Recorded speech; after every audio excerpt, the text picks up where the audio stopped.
Hey guys, Peter here to tell you about the latest from Skálmöld, Ýdalir, out August 18th on Napalm Records. This album has 9 tracks, 46 minutes in length, and this is the band's 6th full-length studio album. They are an Icelandic folk Viking metal band. From a design point of view, the album is intelligently crafted. Look at this record the same way you look at a TV series like Black Mirror. Every episode has its own story, every episode it's unique. Now, there are some nuggets here and there that connect the episodes, but overall it's about the individuality that they provide and the stories that they're trying to tell.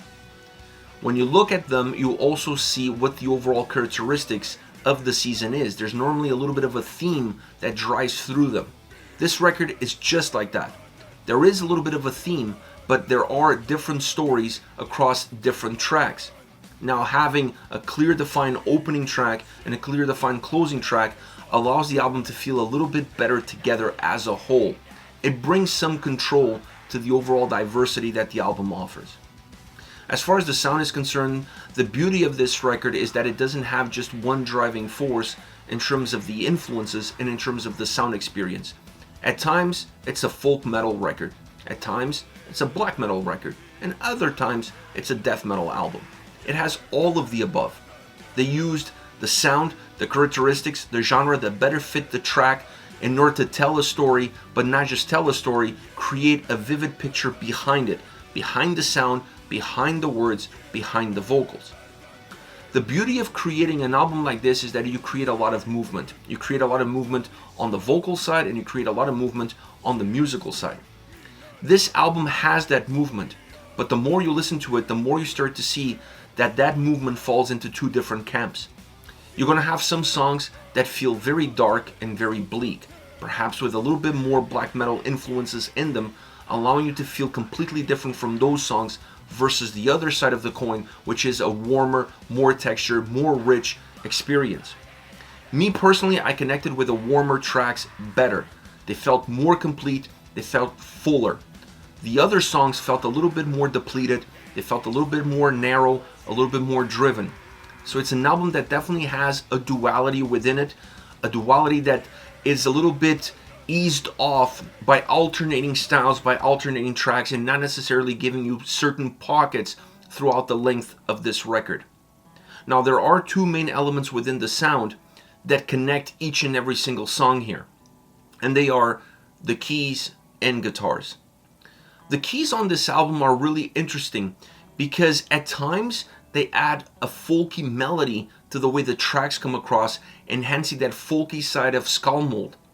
But there were certain times on this record that they felt very proggy, giving a completely different experience, matching better with the darkness and the narrow experience that those tracks put forward. So they are both hot and cold. They are both dark and warm. And it's definitely an element that stays consistent in terms of having a clear impact and being not necessarily in the forefront, but being visible across each and every single song, but not necessarily with a similar outcome. The guitars are exactly the same.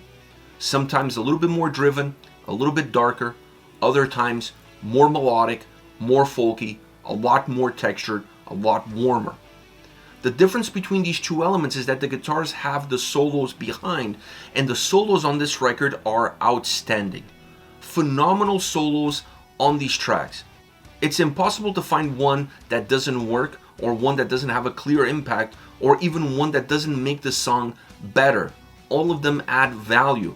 The solos on this album felt different also from the feel of the track. Regardless of if the song had a black metal influence, a death metal influence, or a folky influence, the solos felt a little bit more classic, heavy metal in terms of the experience that they give, bringing in some technical elements and also some progressive elements to them, allowing them to stand above everything else and having a clear impact in the songs and in the overall design of the tracks themselves. But the quality is undeniable. The solos on this record are definitely something to write home about. Now, the drums felt a little bit more at ease, a little bit more simple than what I was expecting coming in. I was expecting them to be a little bit warmer, to be a little bit thicker, to have a little bit more volume, a little bit more presence, regardless of where or on which side of the coin these tracks fall. And that was not what I got. I felt like the drums were a little bit too far behind, not only in the mix, but in the overall impact that they gave to these songs. Now, vocally, the album is as dynamic as it is musically. You have different vocalists, different approaches, different deliveries. You have some choirs, you have some backing vocals. So it's very dynamic. It has a lot of life. But when you're telling stories, you have to be a little bit of everything. You have to be the narrator, you have to be the protagonist, and you have to be the antagonist. And exactly in that format is how the vocals are set out and laid out throughout this entire record. Vocals that add life, that add energy, and add emotion to how everything else comes together. It's been 5 years since their last studio album. I'm a bit divided about this record because some tracks I love, those ones that have a little bit more texture, that feel a little bit warmer, and some tracks I had a really hard time digesting because they felt too raw, too naked, too driven. So I think I feel like this is one of those albums that has a lot of quality in it, but it comes down to which side of the coin you prefer. If you like both sides, you're going to love this record. If you're like me and you prefer one versus the other, because the differences are so impactful that it's impossible for you not to see the difference between these tracks. And it's hard to just say that you love them both equally. You're always going to have a favorite. And because of that, the album becomes a little bit unstable for me. It's not a record that has a sense of consistency from start to end. That impacts not the quality of the songs, but the quality of the listening experience when you're going from first to last. As far as favorite tracks are concerned, I want to start off with Ýdalir. The choir style vocals at the opening, maxed in with that galloping sound that the track has, really outstanding. The guitars move the sound forward, the drums assist that movement, and then having the switch between the vocalists adds a lot of movement vocally to match the movement that already exists musically. The guitar melody feels a little proggy at times, feels very rich. It pushes almost the boundaries into a Devin Townsend-like appearance and sound and texture. The keys add a very interesting layer to the overall sound experience, and then an off-the-charts guitar solo, adding so much quality to the song, allowing the track to extend itself, allowing the track to have a little bit more life, to feel a little bit warmer. Coming back to that choir-style opening allows this track to go full circle. Next we have Skuld. The vocals really stand out on this track. They pop out. They're in the forefront of everything else that is happening, but musically this is still a very guitar-dominated song, but allowing it to have a heavier, darker backdrop changes the perception of the song, changes how the atmosphere of this track comes forward. Emphasizing that experience allows the vocals to match that same experience, and then you have that sort of ambiance connecting all the different elements of this song. The solo is masterful. Now the solo feels perhaps a little bit brighter than the rest of the track, but there is still a sense of darkness to it. It has dark edges, if you will, even though there is light in between those edges. This creates a bigger infusion. It allows the guitars to be even more dominant and allows you to feel like they have a huge control in terms of what this song offers, not just musically, but from an atmospheric point of view as well. Last, definitely not least, but also actually the last song on the album, Ullur. This is a 10 plus, almost 11 minute epic, cinematic, over-the-top song that has everything thrown at it, including the kitchen sink. There's nothing that they didn't try in this song, and there's nothing that they failed doing it. This is a perfect, cinematic, like I said, epic, over-the-top track, both musically and vocally.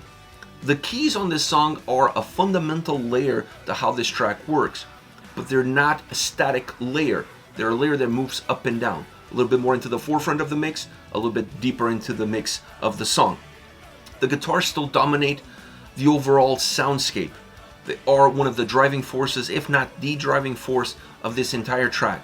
but changing the dynamics, changing the sound texture on the guitars allows them to be dynamic and not repetitive, or at least not feel like they're overstaying their welcome considering the overall length of the song. Vocally, very layered, very textured as well, and very dynamic. Using different approaches, using different styles, different vocalists with different tones, with different deliveries. Very rich sounding song from that point of view. The vocals add even more richness to the overall experience. Talk about epicness. And then when you add a fire element that makes you feel like this is a track built for a fireplace story time, it allows you to see the song come together. It allows you to visualize the story, to visualize what the song means and what the song represents. It's without a doubt the most epic, over-the-top, cinematic, grandiose song that this record puts forward. And it's the closing track. This is not a curtain call, this is an exclamation mark on the entire record. This is it, Skálmöld with Ýdalir, out August 18th on Napalm Records. Let me know your thoughts on the band, on the singles. Use the comment section below. I'll be reading those and getting back to you. Take care, guys.